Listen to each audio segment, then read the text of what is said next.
Welcome everybody to this preview for Windows on the World, which will be broadcast tomorrow night at 9:30 p.m. from windowsontheworld.net. Yes, we're going to do our Sunday show on a Monday, and we're going to be talking and summing up all the things that we've been talking about and pointing out over the last few shows. And it's going to be very interesting because we're going to be really getting into the loneliness of truth. It's getting more and more lonely out there if you've got a functioning brain cell. And luckily, our listeners do have a functioning brain cell or two. But our last few shows have dealt with being able to spot the hoovering up of all groups and opinions and the policing of all by the majority. This is, of course, the big hive mind, or the new system of communitarianism, of which we have spoken much in the past and much in the recent past. But going back to about 2014, you can find articles at windowsontheworld.net, such as Big Society Change Agents. And we did have a show all about communitarianism a while ago. Just have a look in the archive at windowsontheworld.net, and you'll find much about it in there. Over the years, we've put out the whole history of what was behind where we are now. Staying out of the poisonous hive, though, is getting difficult, as we have discussed on our last several shows. But the hoovering up of all opinion into consensus does actually cross all boundaries. And that is a result, really, of the created construct that is now called community, the globalist-backed system, really. The communitarians are everywhere. They have learned their fake virtue signaling from all media they engage with. Have you noticed this? That even people that you thought had their own brain have started to repeat the mantras such as "we're all in it together," and getting involved in calling everything outside the hive mind hate. It's actually spreading like a virus. It is indeed a mind virus. You will find yourself surrounded by the indoctrinated and their limited vocabulary. Yes, the "we are all in it together" mantra has been implanted into the unaware, and that's what this is about. It's about people unconsciously becoming communitarian, becoming the police for the rest of the population. Even the term "useful idiot" now is classed as abuse.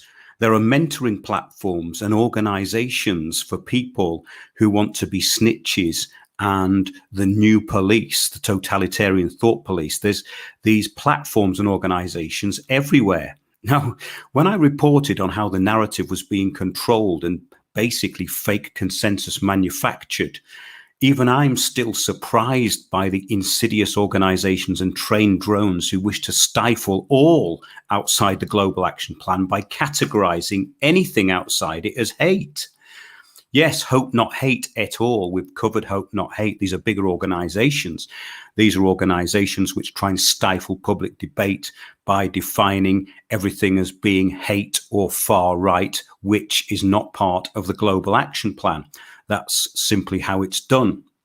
Demonize everything outside. So, yes, we're talking really about control being implemented locally on public forums. Now, how do we get around this? Well, people have to take a really bit of a look at how their narrative is being controlled, and then they need to use countermeasures to make sure that it isn't being controlled. But basically, on these sort of social media platforms, they're all a bit of a waste of time. But they actually then go into bigger organizations which are recruiting people on social media. So on Monday night's show, which is tomorrow, which is going to be the 12th of the 7th, 2021, I'm going to get into this in some detail and take a look at some of these organizations and the insidious nature of what they're actually doing. So one of these actual new organizations that councils are using is called No Space for Hate. And it's being used to recruit totalitarians everywhere. Yes, by your local council. And I found out about this from a local group which is opposing road closures in a London borough. And then it took me on a journey into something much, much bigger, and even bigger than I'd previously imagined, because I knew how all this worked, but it seems to have been ratcheted ratcheted up a notch at the moment. And yes, it started with me calling a useless MP a useful idiot. Now, this was then termed as a term of abuse. So if you refer to somebody as a useful idiot, that's now a term of abuse. Thing is, what happened, I just put this on as an experiment because I could see that this forum was being monitored. So it led me into this area. And the person on the forum actually agreed with what I was saying, the monitor for the forum. But then she said, we don't accept any member abusing another, even if you feel you have a point. Now, this is like talking to somebody in your local council or local government or even national government or any other organization full of these change agents. They always say, I'm sorry you feel that way about something. Well, maybe you're making a point which is a legal point and it's got nothing to do with feelings. Maybe it's actually a fact, but facts are all about feelings. Facts and feelings have become completely mixed up, haven't they? And she then says, I can't be seen to letting you get away with that. So if you call someone a useful idiot, the monitor of this forum says she can't be seen by her big hive mind community to be seen letting you get away with it. And I just then stated it wasn't abuse. I stated a fact. This person is a useful idiot there because this person challenges nothing of importance. So I said, you're doing the job of the communitarian using terms like abuse and the other one, hate speak. And then they said, choose a different word. And I said, well, useful tool. It's kind of crazy, isn't it? But then the no space for hate advocate turns up. Now, this is where it gets what people would call Orwellian, I suppose, or Brave New World, probably a bit of a mixture of the two. And this person turns up on a public forum, I think it was on Facebook, and says, I'd just like to say I am a no space for hate ambassador. Absolutely amazing experience. And I was so lucky to be part of the training. So this is some agent who's come on, who's promoting this organization, No Space for Hate, which is basically used by your local council to shut down anything that they don't want to hear. So on Monday's show, we're going to be getting into that and what we can do about it, because these groups are absolutely insidious. It says training is now being cascaded into the community. If anyone, admin included, would like to talk to me about it, I saw some amazing shows of bystander intervention on this post already. Well done. So in other words, these people are like a gang of gang stalkers who come in to shut down the public opinion. And this has always happened, of course, and we've reported on it, well, for over 10 years, but it has been ramped up even more. So let's have a look at this No Space for Hate organization. We want this borough to be a place where everybody feels safe and welcome and where residents are empowered to help make the borough a better place to live. Below, you will find details of how we're working in partnership with the community to tackle all forms of discrimination and hatred through our No Space for Hate campaign. There are several ways that everyone can get involved and play their part in challenging hate and supporting victims. So now we've got victims. People who've been offended on social media forums are now victims rather than whinging, whining gatekeepers. So we're going to be doing a whole show on this tomorrow night and some of the tactics that can be used to get around it. So that's windowsontheworld.net. Monday night, 9:30 p.m. The show will be uploaded. And I'm going to be doing some live streams during the week. Thanks, James Collins in Ireland. I'm just going to check some of these comments now. James Collins, yes, thanks. Catch Mark on Spreaker quality content. That's very true, James, and thanks for having me on your show. I thought we had a great conversation and it was really lively and loads of points. I do actually like being interviewed by people or having a generally constructed conversation with people who actually know what they're talking about. I think it's very, very productive. So yes, we've got lots of distractions at the moment and we know where it's all going. The listeners to this show will know where it's all going. We're looking at the fourth wave now, aren't we? We're looking at the fourth wave in the autumn, which should be, well, I would say interesting to say the least. But people now with a brain cell have to start getting prepared for what's going to happen. And I want to concentrate more on that in the future shows, because I think, as I said last week, we've adequately described how this system works. In fact, in hundreds of shows, it's been talked about and approached from many different angles, and also the background and history of it all. There's a video up there called The Plan to Rule the World, which was a presentation I gave at Glastonbury Symposium, I think in 2019. And everything that's happened since has just been a ramped up version of that. And of course, it refers to what we're talking about in this show, about local councils taking over the narrative of public opinion, which not many people are talking about in a very structured kind of way. I mean, people are aware of it, but it's all global to local, and everything that happens globally starts locally. So yeah, it's interesting to see people are actually getting on this already. It's very useful actually, because I can't always broadcast when I want to at the moment.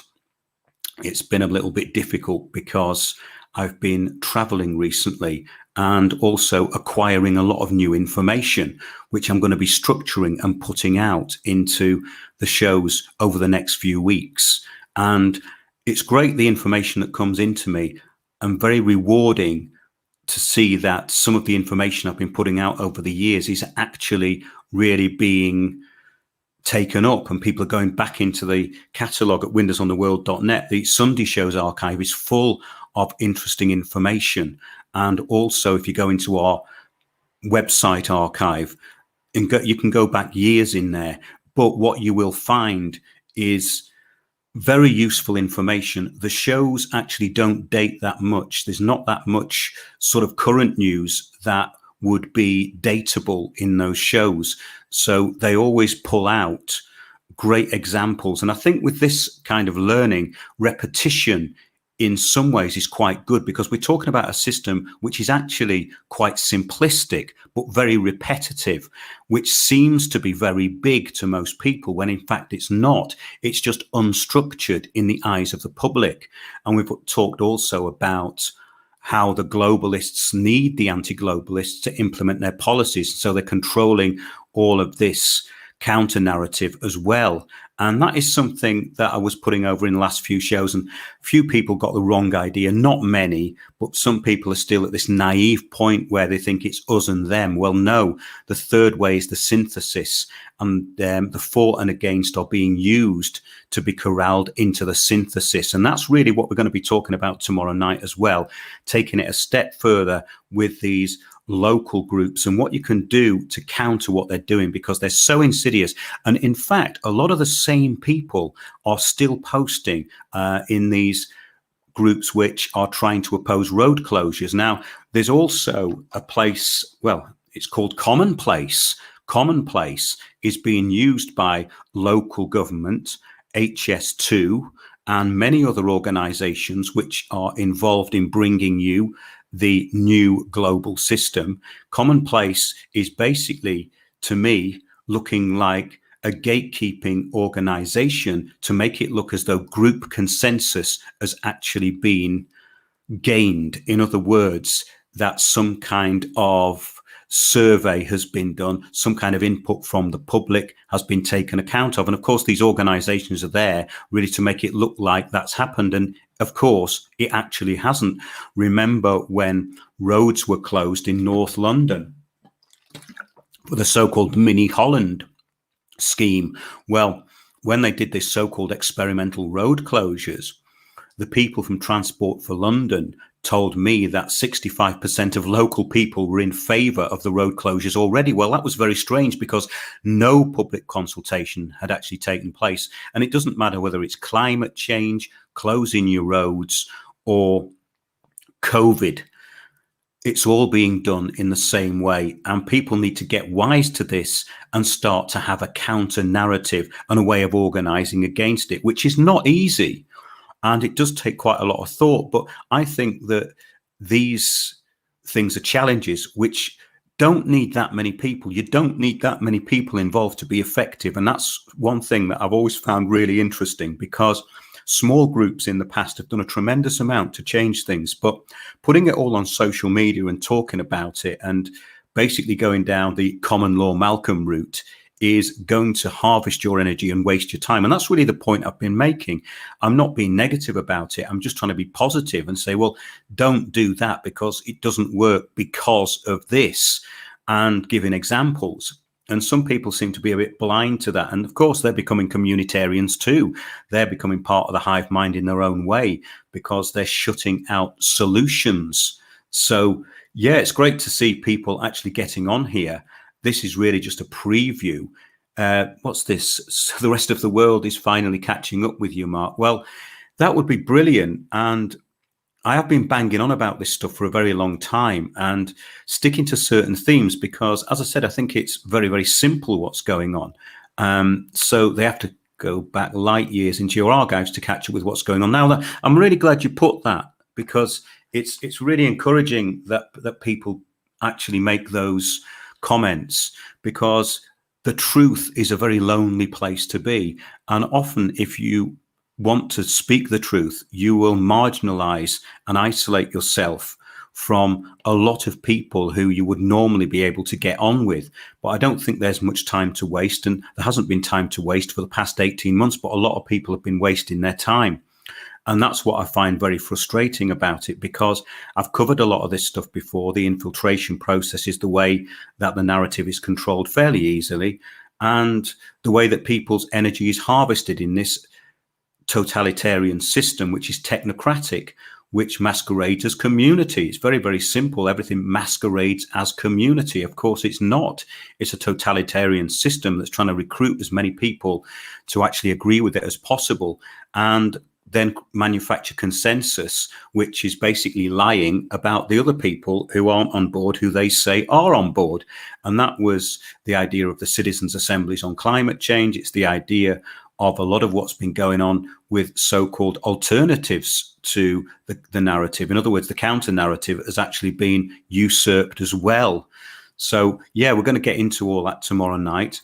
And I'll probably be doing some more live streams. Also, I'm going to be releasing some sections from the film, The Heretics of London, the Smithfield Martyrs. And people say, well, it's about time. There is actually a good trailer up there. If you go to windowsontheworld.net, look up The Heretics of London. There's a whole load of stuff about it and lots of interviews. We've done quite a lot of stuff on the background of it. A very fascinating subject, and one I wanted to do justice to. And I think we have done. And what's fascinating about this to me is that you can do something on no budget, which looks really good, by basically being on the hoof with a camera. And that's what I've always liked about this kind of documentary making. It makes it more exciting.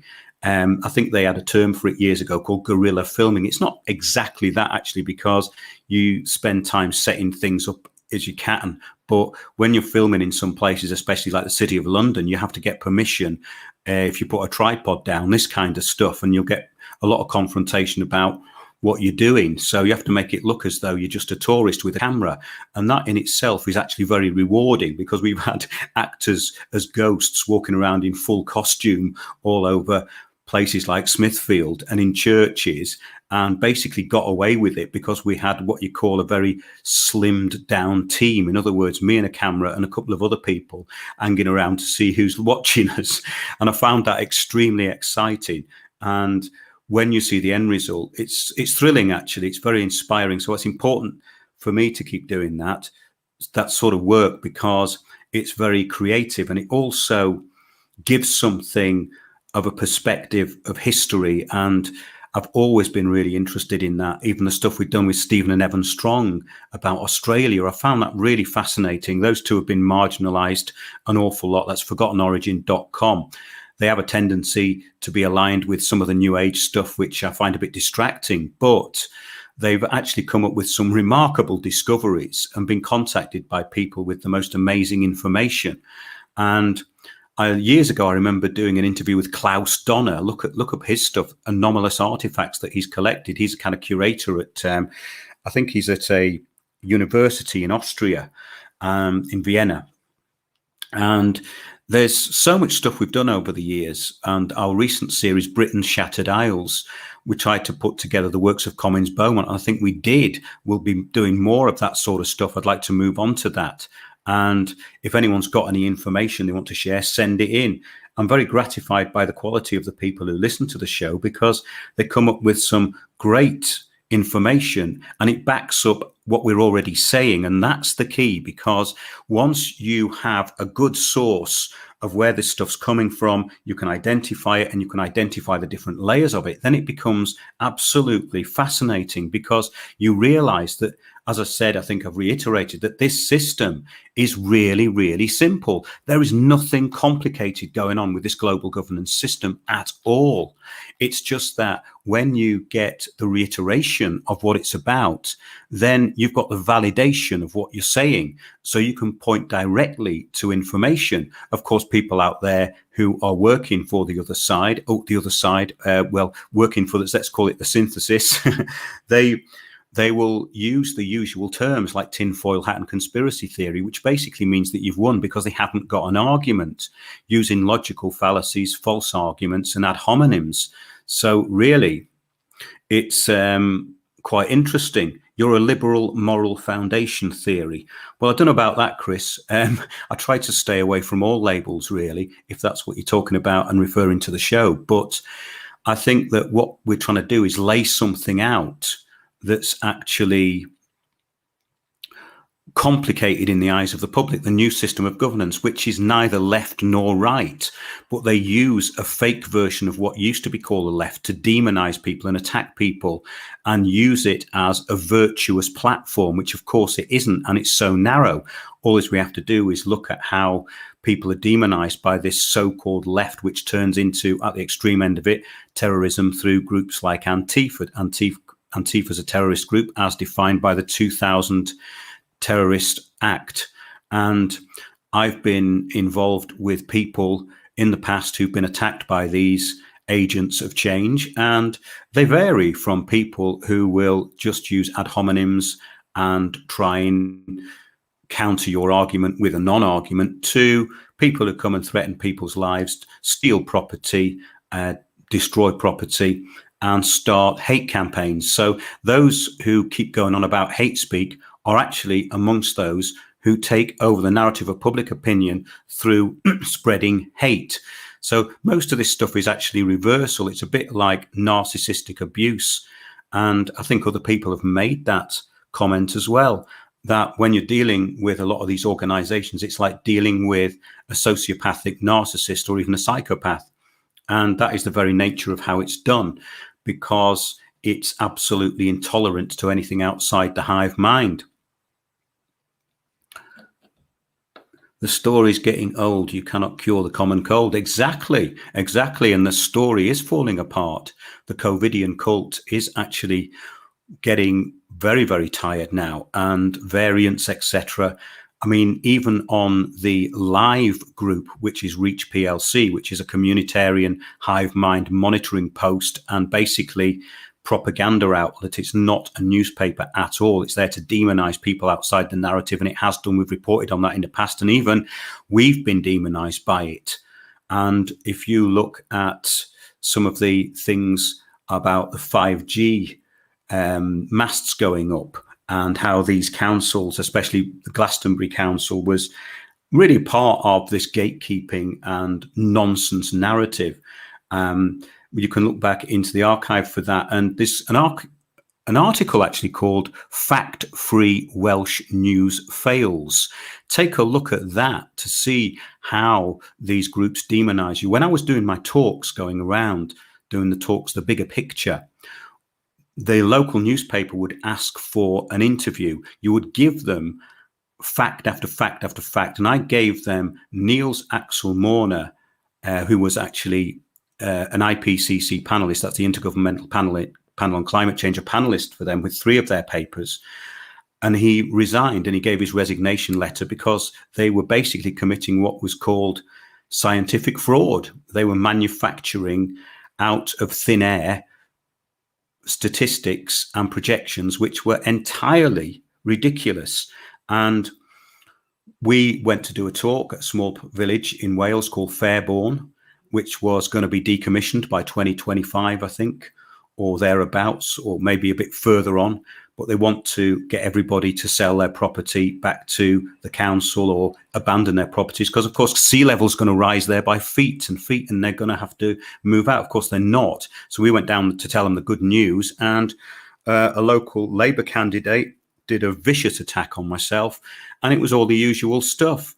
It was basically trying to associate me with people I wasn't associated with, no facts, no analysis, and no debate. And that is how it's done. So we've reported on that a lot over the years. And in actual fact, I'm rather weary with it because there's so much in the archive that you can use. There are great examples of how you can fight back in that archive. And I remember years ago when we started doing this, we were having a lot of success. We had this website called landofthefree.co.uk, and we were taking on bailiff companies. I had JBW Group, which is a bailiff company that took over a lot of the work for local authorities with parking tickets, etc., and council tax. They threatened to take me to the High Court. I went and got an affidavit done and stamped by a local barrister who was an immigration specialist, actually, from Pakistan.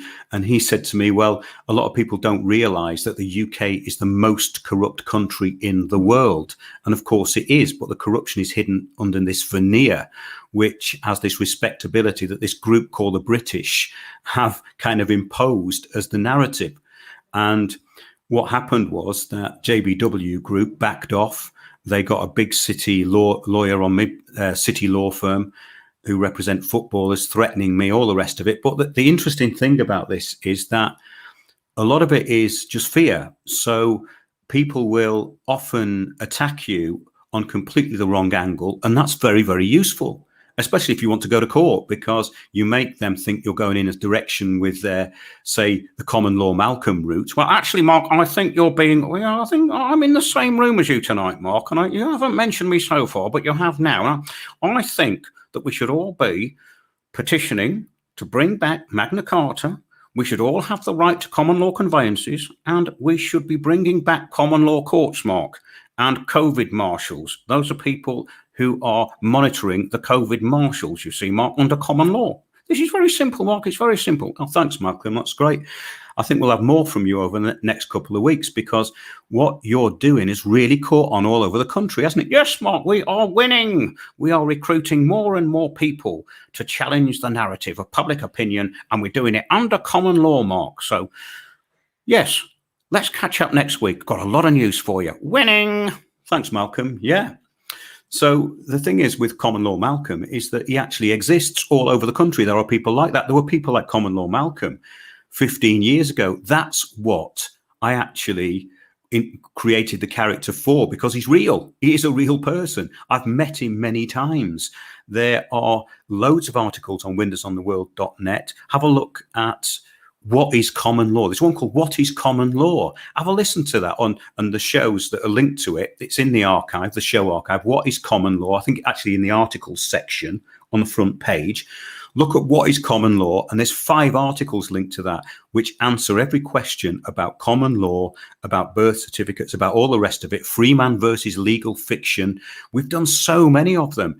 And of course, it's all through experience, because I would never actually say to do anything unless it worked.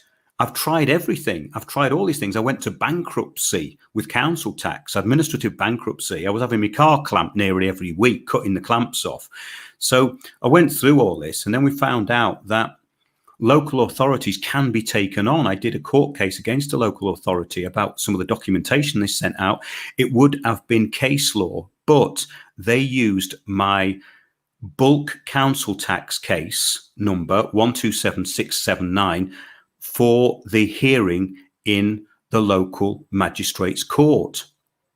And that meant that it didn't go onto what's called a registry trust. Therefore, it didn't exist as a court case. This is very clever, because this is something to watch out for as a side issue, that you may find that the court case that you get involved in is actually done in private and is not even on the registry trust. But that's also interesting as well, because through administrative bankruptcy, I know people who've been bankrupted administratively, and one of my friends lost his entire estate, which was 2 flats in Pimlico, he'd already uncovered a lot of corruption with a thing called Big Game TV, where people were taking money after the lines had closed, which is, of course, not legal. Now, when he actually pointed this out and he got a local MP involved to speak in Parliament on his behalf, he entered a downward spiral of attacks, and it included Ofcom. Ofcom, oh my God. Ofcom is actually a mafia. Ofcom is run as a mafia organization, and he was threatened by Ofcom. Very interesting story, and destroyed his life. And it's very, very sad because a lot of people don't come out the other side of this sort of thing. I mean, I'd like to think that we are all more resilient, vibrant, and diverse, and that these things can be confronted, because there's a lot of satisfaction in doing that. We are at a very different point in a way, though, than years ago, when these victories meant a lot more than they would now because of what's going on, because we're looking at the removal of all our rights through these COVID acts. Just the one in Spain recently, that was quite interesting. I'm going to be maybe covering that tomorrow night, with the acquisition of property by the state. But of course, that can be done through the COVID Act 2020. It's all in there. So property can now just be taken by the state. And that's something that we were looking into for a long time. Yes, I love my loneliness. Me, myself, and I are quite happy. Yeah, me too. I'm a bit of a recluse in some ways, but gregarious when I need to be, which I think is is the best way to be. But yes, it's very good to be completely self-reliant as much as you can in these times, and I always have been. And that's why I like to do my research on my own. I like to put out things which can be really challenged, and you have to be very focused to do that. And it can't be done in groups because groups get watered down, becomes groupthink, and before you know it, the change agents have arrived and you've been kicked out. So yes, when you actually mix with the sheeple in person, you're not missing much. Well, I think it's very important to form groups or little alliances with people.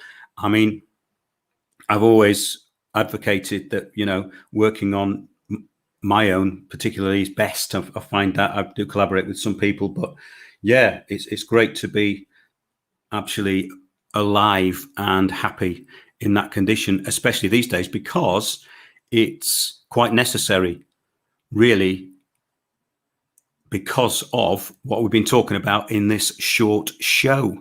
That's what was going on about at the beginning, really, that we have to stay away from groupthink.